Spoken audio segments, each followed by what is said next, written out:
audience of one. Jesus. The cool thing about Jesus is, if he's perfect, and he calls for you to steward your giftings as unto Jesus Christ, Colossians 3:23, do everything heartily as unto the Lord, for it is the Lord Christ whom you serve, not men. If Jesus has this standard, then that ought to make me work harder, study harder, encourage my teammates, keep my attitude up, not whine about the bad treatment I'm getting from the coaches or from the press, be the first one in and the last one out. And yet at the same time, if my wife and my marriage need me more than football, I'm not afraid to say, I'm taking care of business here, but I'm going to go take care of my first thing, which is my wife.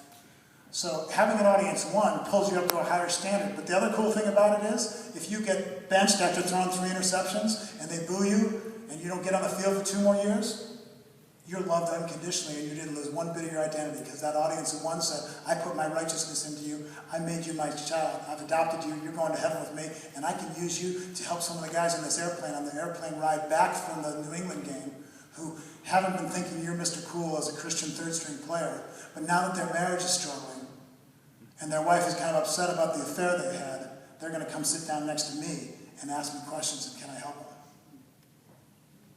So an audience of one is the key.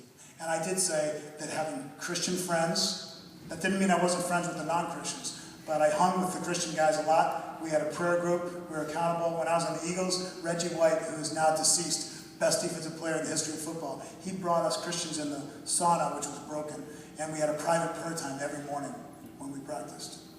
That set the tone for how we live as Christians that day. Got time for